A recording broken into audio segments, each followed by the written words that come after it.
Este podcast é uma produção Reverber.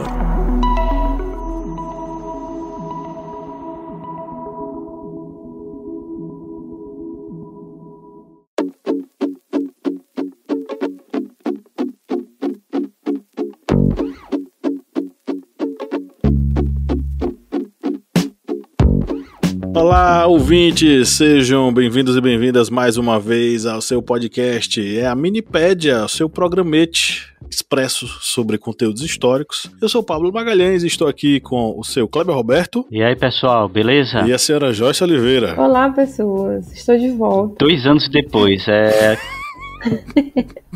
Oi, gente, eu senti falta. Faz parte da minha semana, minha rotina. Estamos aqui mais uma vez reunidos para falar sobre o que, seu Kleber? Hoje nós vamos falar um pouco sobre o fim do movimento socialista no leste europeu. Mais precisamente, vamos falar de um grande filme, um filme muito bom, que é Deus Lenin. Então é isso, estamos aqui para conversar sobre a queda do Muro de Berlim, a queda da Cortina de Ferro, a partir de um filme que é engraçado, mas também é tocante, é um filme sensível, que é o Adeus Lenin. Acho que um clássico, inclusive. Você que é professor de história, talvez você tenha usado ele em sala de aula. Você que é aluno, talvez tenha assistido Adeus Lenin em sala de aula, né? Mas como é que a gente pode, compreender o contexto desse filme e analisar a queda da União Soviética? Hoje é o dia de a gente falar sobre esse assunto, mas antes vamos para os nossos recadinhos.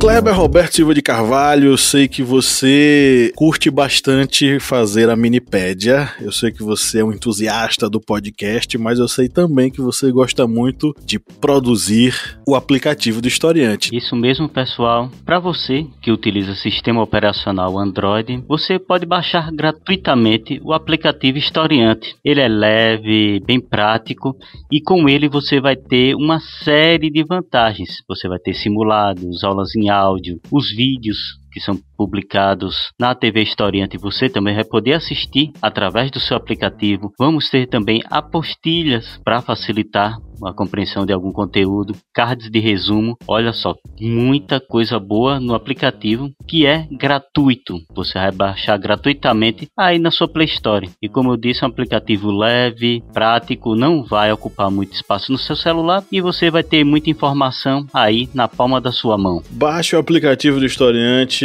e acesse todo esse conteúdo feito com muito carinho para você caprichar nos seus estudos, ou para você, professor, ter uma ferramenta a mais para você utilizar com seus alunos, né? Aproveite tudo isso de graça, mas claro, né? A gente está aqui produzindo esse conteúdo com muito carinho, mas você pode nos ajudar a manter o projeto, né, dona Joyce? Justamente, você que gosta do trampo aqui que a gente faz no Historiante, nós somos uma equipe aqui relativamente grande, você pode, através do nosso Apoia-se, né, tá contribuindo com o nosso projeto e com esse monte de coisa legal que a gente está disponibilizando para vocês. E aí, onde é que você vai encontrar a gente? No apoia.se/historiante. Por exemplo, você que é professor, né, que é nosso apoiador, você vai ter um acesso a uma proposta didática que a gente elabora para toda a Minipédia, né, que nós produzimos. Então, além de você ter acesso ao conteúdo de som, né, da produção que a gente faz, a explicar pontos principais, você também vai ter propostas de aplicação desse material na sua sala de aula. Então, você pode ajudar a gente lá no nosso Apoia-se. A gente ajuda você e você ajuda a gente. É assim que funciona. Todo mundo irmanado. Isso mesmo. R$4 não é nada. R$4 é um cafezinho que eu, Kleber e Joyce dividimos aqui só pra molhar o bico, pra trocar essa ideia aqui nas Minipédias. Então, apoia.se/historiante, vá lá. Joyce, aproveitando esse embalo, você exercendo o seu poder de síntese, como você definiria? Quais 3 pontos principais você definiria sobre o tema da Minipédia de hoje? Com um resumão aí para o professor, para o aluno se organizarem. Entender os motivos que levaram à desagregação da Alemanha Oriental, perceber conflitos entre gerações nesse processo e ver qual é o discurso que, na minha visão, né, a gente tem uma visão capitalista sobre o processo. Então, acho que são dimensões importantes para pensar, né, o ensino sobre o fim da União Soviética, a queda do Muro de Berlim. É isso aí, vamos para a pauta.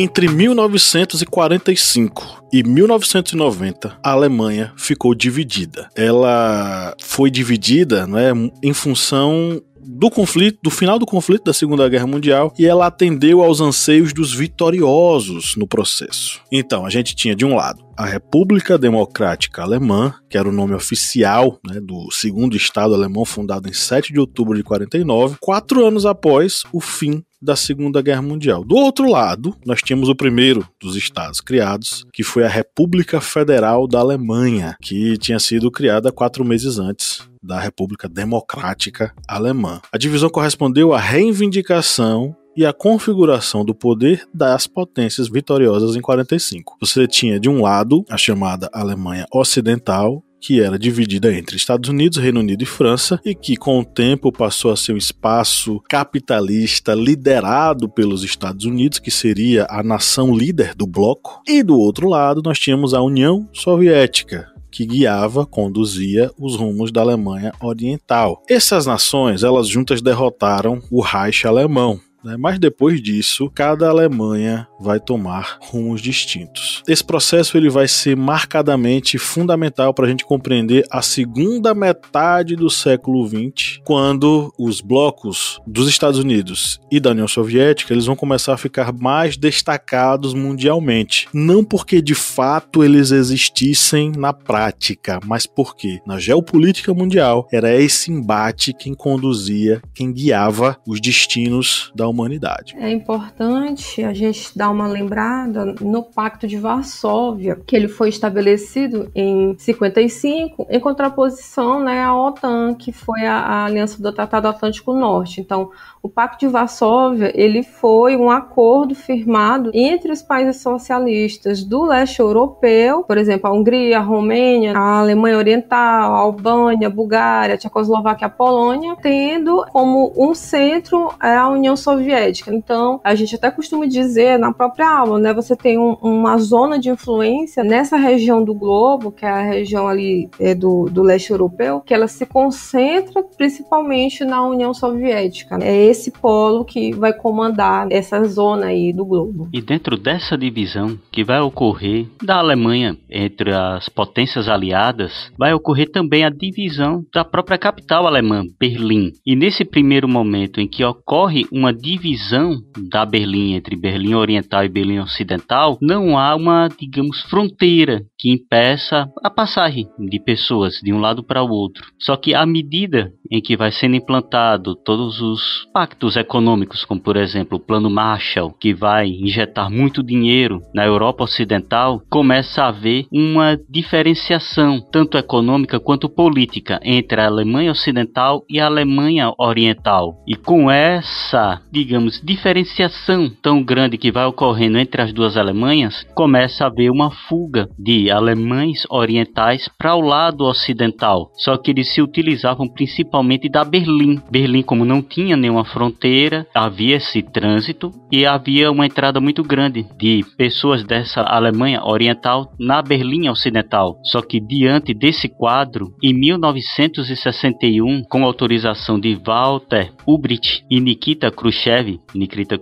que era o líder da União Soviética, se tem autorização para a construção de um muro que iria cercar Berlim. Há até algumas pessoas que cometem esse erro, pensando que esse muro de Berlim ele seria ali na fronteira entre a Alemanha Ocidental e a Alemanha Oriental, e iria cruzar de um lado a outro país e iria cruzar Berlim. Mas não, gente, essa forma de pensar, que eu vejo muitas pessoas até comentando isso, é uma forma errônea. Berlim, ela ficava incrustada dentro da Alemanha Oriental. E o muro cercava todo o lado ocidental, ou seja, não somente ali a parte interna da cidade, mas as cercanias em volta da Berlim Ocidental. Ou seja, esse muro ele cercava essa cidade, a Berlim Ocidental, criando uma espécie de bolsão, ou seja, uma cidade ocidental do bloco capitalista em plena Alemanha Oriental.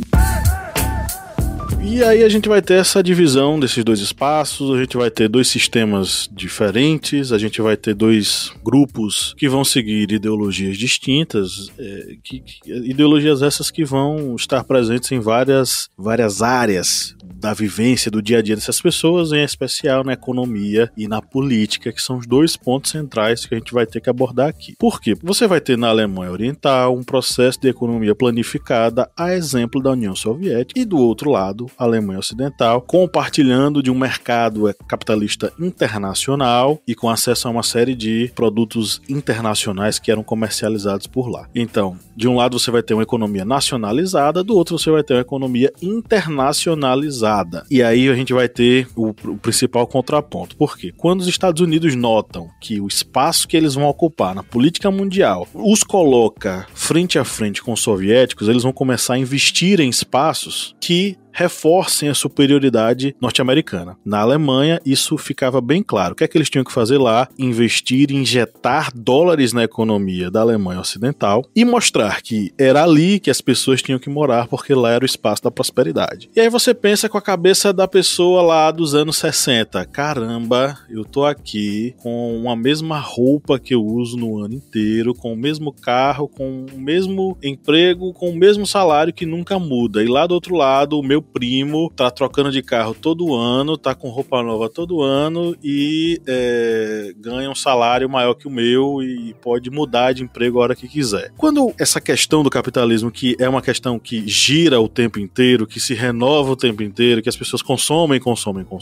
isso de fato demonstra uma sedução muito forte para os alemães orientais. Mas aí, se você for pegar da questão econômica, muita gente diz, poxa, os alemães na Alemanha Oriental, eles eram pobres, viviam mal e por isso eles queriam fugir para a Alemanha Ocidental, porque lá tinha riqueza. Não era bem assim não, tá? A gente fez alguns estudos e principalmente aí em relação ao artigo do Carlos Federico Domingues Ávila. Muito bom. Ele demonstra uma outra perspectiva sobre a economia da Alemanha Oriental. Não é que ela era uma coisa maravilhosa, incrível, uma grande economia. Não era isso. A gente não está querendo dizer isso. Mas a comparação que é feita demonstra que existia uma realidade econômica estável. Ela não estava à beira do colapso. Justamente aí na era que a gente chama de Era Honecker. A Era Honecker tem a ver com o período em que Erich Honecker governou a Alemanha Oriental, e isso foi de 1971 a 1989, ou seja, boa parte da existência da Alemanha Oriental teve à sua frente Erich Honecker. Ele era muito fechado em relação a reformas econômicas no sistema soviético, existia uma ala reformista dentro do Partido Socialista Alemão, mas ele não estava muito afim disso não, ele era mais da linha dura, mais fechadão. Mas mesmo assim, existia certa estabilidade econômica na Alemanha Oriental, então era uma estabilidade econômica que era muito similar a países como Portugal, Espanha, Grécia. Então não existia uma beira do colapso econômico. E também não existia uma grande crise, uma grave crise de desabastecimento na Alemanha Oriental. Nada disso de fato existia. Porém, a sedução que acontecia para o outro lado era de outras formas, né? As pessoas queriam migrar e de fato existiam movimentos migratórios muito grandes, muito fortes, principalmente ali nos anos 80, e você vai ter uma série de motivos que vão explicar isso, né? O Honecker, ele vai assumir que o êxodo estava acontecendo, mas ele vai dizer que era uma tentativa de desestabilizar a economia e a política da Alemanha Oriental. Na verdade, não. É porque existia um processo de abertura das fronteiras na Áustria e os alemães orientais estavam vendo nessa a possibilidade de cruzar para o outro lado. Então isso gerou um processo de migração. E aliado a vários outros fatores. Existia uma sedução do capitalismo, do consumo, e que essas pessoas elas tinham esse anseio de consumir algo que não era assim um projeto de vida da Alemanha Oriental. O projeto de vida da Alemanha Oriental era a economia planificada, ou seja, produzir de acordo com a demanda das pessoas e nunca a excesso, como é o sistema capitalista. Esse artigo dele é muito bom, justamente porque ele vai trazer essas questões que vão apontar, primeiro, que não tem esse colapso como por exemplo, isso é colocado nos livros didáticos ou até na própria mídia do período. Eu lembro que é uma memória que eu tenho, né, que é do Pedro Bial, na frente do muro, e eu imaginando, nossa, como eu queria ter juízo nessa época pra eu ver isso na televisão. Era uma coisa que eu tenho de historiadora. Mas que é o quê? Foi uma série de eventos que vão apontar para um conflito que é um conflito geracional, né? No artigo ele vai colocar que essa sociedade com economia planificada, ela era muito bem aceita pelas pessoas de mais idade porque tinham convivido com o nazismo. Então era como se fosse uma ideia de certeza, uma segurança, que aquele período não ia voltar, por exemplo, né? Que essa foi uma solução muito boa. Mas havia o anseio da juventude por experiências que eram experiências novas, que eles não tinham acesso. Eu estava até me lembrando daquele livro que acho que todo mundo lê na graduação de História, Liberdade é uma calça velha azul desbotada, da Ana Cristina Camargo Moraes Figueiredo, que resume mais ou menos isso que eu tô querendo colocar, né? Então havia uma crise de identidade dentro do país, da Alemanha Oriental, justamente que projeto era esse de futuro que esses jovens tinham, já que todo mundo era um funcionário público, mas tinha que ser leal ao partido, num governo onde havia uma repressão, que era uma repressão muito dura, que era colocada como a repressão chinesa. Como o Pablo já falou, ocorreu a partir de 89, né, uma migração muito grande de jovens que simplesmente abandonavam as cidades para ir, né, para o lado, que era o lado do Ocidente, né, o lado capitalista. Então foi um processo ao longo, por exemplo, do mês de outubro, na verdade vai se iniciar em 2 de maio, que perpassa também o aniversário de 40 anos também da RDA, entre 6 e 7 de outubro, onde há uma tentativa do partido de manter uma celebração, manter uma memória, manter uma imagem que aquele país ele não tá se esfacelando. E aí, como se fosse uma série de implosões que vão acontecendo, né, essa infinidade de pequenas aberturas que vão se materializar especificamente lá na queda ou na derrubada do muro de Berlim. Esse processo ele é interessante de ser entendido. O Itamaraty, né, do Brasil, que é que ele vai colocar nesse momento, né? No documento ele diz o quê? O muro caiu, já o disse. Mesmo se seu esquálido esqueleto de concreto continua de pé, a enfeiar e diminuir a cidade ao longo dos seus 162 quilômetros de extensão. Sabe-se a propósito que a porta de Brandeburgo, que a todo momento se espera que seja desobstruída, destruindo-se o muro em sua volta, só não foi ainda metaforicamente aberta por receio das consequências dramáticas com o ir e vir de enorme massas de gente, né? E aí isso é uma coisa que a gente de história discute muito, né? De entender o processo, né? De ver, obviamente vão irromper os eventos, mas de entender esse processo que não é em tese caótico, como muitas vezes ele é representado, é um desgaste, que é um desgaste geracional que vai levar, né, à queda do muro em 9 de novembro de 1979, que para muitos historiadores, inclusive eu, né, a gente vê esse momento aí como o início da pós-modernidade. E a gente vê que todo esse processo que levou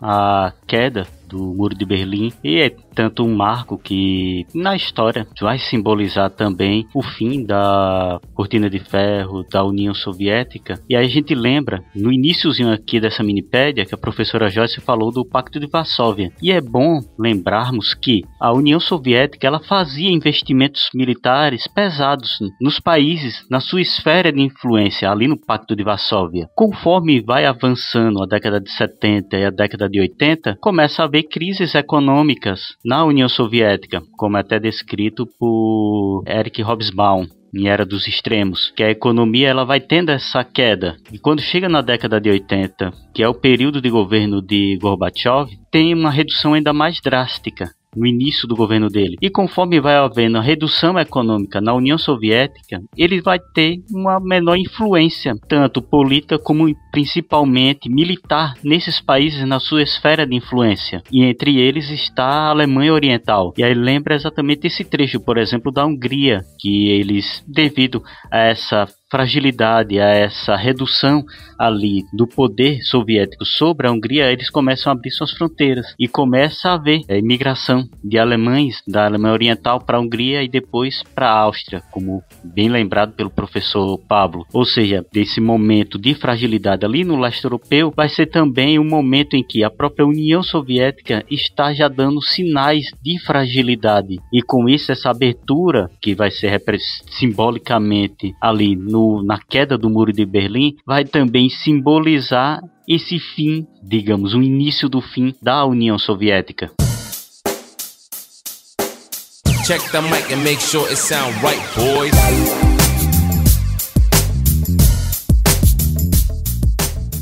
Vamos entrar no filme, né? Porque é um filme que eu gosto bastante. Eu tinha assistido há muito tempo atrás e vocês me fizeram assistir outra vez. Muito bom. É um filme muito bom, muito divertido. É um filme, como eu falei, tocante, porque ele conta a história de um filho, né? Do Alexander, que é interpretado pelo Daniel Brühl. Eu não sei falar o nome dele. Lídia Verônica, quem sabe falar nomes alemães, né? Ele interpreta um jovem da Berlim Oriental que vive com a mãe, com a irmã, com a sobrinha. O pai abandonou eles, fugiu para o Ocidente e a mãe virou uma professora engajada na causa do socialismo. O Alexander até brinca que ela é casada com a causa da pátria socialista, né? No dia do aniversário dos 40 anos da República Democrática da Alemanha, né, da Alemanha Oriental, o Alex vai para um protesto, se junta com a multidão e a mãe vai lá ver o filho, e aí o que acontece é que a mãe sofre um ataque cardíaco e fica em coma por 8 meses. E aí, nesse meio tempo, o Muro de Berlim cai, a Alemanha é reunificada, e aí a economia capitalista vai ser introjetada no lado oriental, né? E nesse processo que ela acorda, e o Alex, temendo que ela tivesse um colapso novamente, temendo pela saúde psicológica da mãe, ele vai fingir que o regime permanece vigorando. E aí ele vai se valer de uma série de coisas para tentar mostrar para a mãe que as coisas permanecem do mesmo jeito, né? Uma das coisas que eu achei mais interessante tem a ver com a economia da Alemanha Oriental, quando ela está passando por esse processo de ocidentalização. Os supermercados, eles não vendem mais os produtos alemães, eles vendem produtos do mundo inteiro. Então, a mãe tem vontade de comer picles e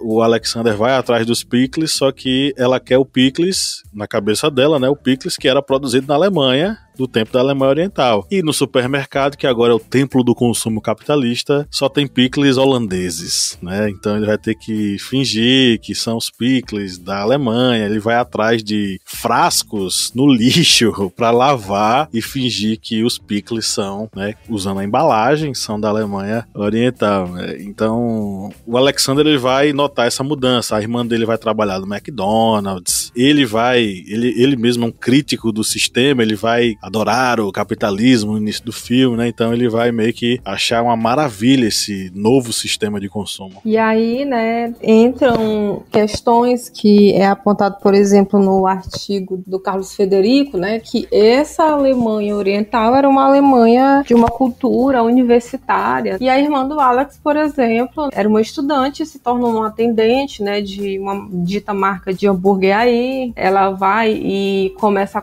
compra uma cama de bronzeamento, aprende danças ditas orientais aqui, entre aspas, né? Porque é uma liberdade de consumir o desnecessário. Ele também vai apresentar, que é interessante, o jornal, né? Como é que é o jornal dessa Alemanha Oriental. É um jornal que fala sobre o inimigo, que é o capitalismo, né? Que lá é a Coca-Cola, por exemplo, né? Que existe a repressão transmitida visualmente pela televisão, isso é normalizado. E aí, isso, por exemplo, é uma das questões interessantes para se pensar nesse filme, justamente esse conflito de geração.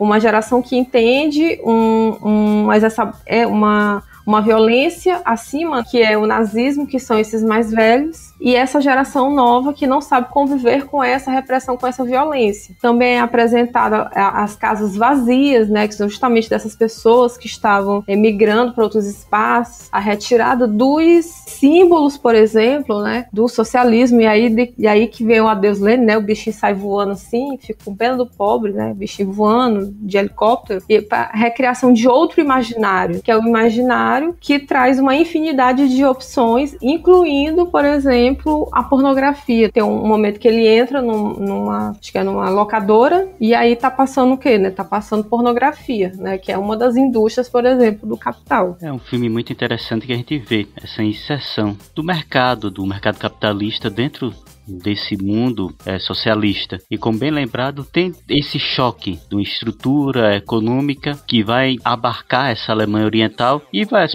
muitos vão ter dificuldades. Uma coisa que a gente lembra também do filme é que muitas pessoas começam a ficar desempregadas, porque as empresas, elas não conseguem, elas viviam, assim, tinham aquela função básica de atender às necessidades daquela sociedade, mas não uma questão de lucrabilidade como no mercado capitalista. E elas, nesse primeiro momento, começam a fechar. É tanto que o próprio Alex, o personagem principal, ele trabalha numa oficina e fica desempregado. Só que aí ele consegue emprego em uma loja de antenas parabólicas. Ele vai vender porta a porta antena parabólica para pegar canais do Vietnã. Eles vão assistir a Copa do Mundo, essa primeira Copa do Mundo com a Alemanha unificada, em que a Alemanha vai ser campeã. E tem mostrando essa estrutura econômica em que a Alemanha Oriental ela acaba não sendo, digamos, abraçada pela Alemanha Ocidental. A Alemanha Ocidental mais impõe. Vocês vão fazer isso, vão trabalhar assim, dessa forma, vão atender essas necessidades dessas empresas, vão consumir isso, porque nós queremos que vocês façam assim.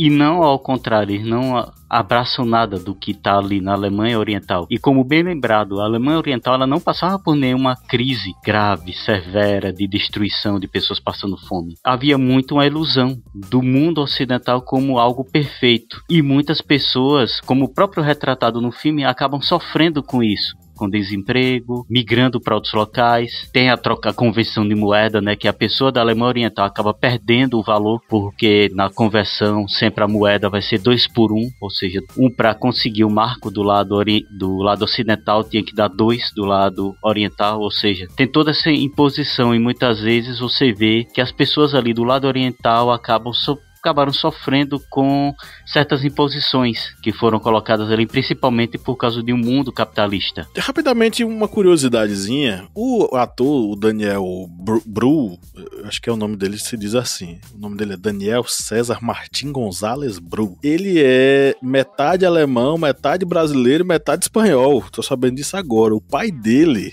nasceu no Brasil, era diretor de cinema, escritor, e ele tem parte do sangue brasileiro também. A outra coisa que eu queria lembrar, que a gente acabou meio que não mencionando, a Joyce aqui escreveu no chat, ele é lindo, que o anúncio da abertura da Alemanha Oriental foi uma coisa louca, porque no dia 8 à noite, o porta-voz Gunther Schabowski, ele informou ao vivo que a lei, né, de reforma migratória entraria em vigor imediatamente, que dava conta da lei de viagens entre países e tal, enfim. O pessoal assistiu isso e ficou em polvorosa, e aí o jornalista perguntou para o Gunther, isso vale para hoje? Aí o Gunther disse, isso vale para hoje. Então, o que aconteceu foi que imediatamente mais de 100 mil berlinenses orientais correram para o muro, para passar, para atravessar. E aí, diante do caos que estava acontecendo, o líder da Alemanha Oriental, que substituiu o Honecker, Egon Krenz, diante dessa loucura, ele disse, não, tá aberto, podem ir embora. Então no dia 9 já começou a loucura, no dia 8 para o dia 9, já começou a loucura, todo mundo indo para a fronteira, atravessando, indo encontrar pessoas do outro lado, familiares, amigos, enfim. E aí a gente vai ter o processo de fragmentação da União Soviética e ela vai sucumbir pouco tempo depois.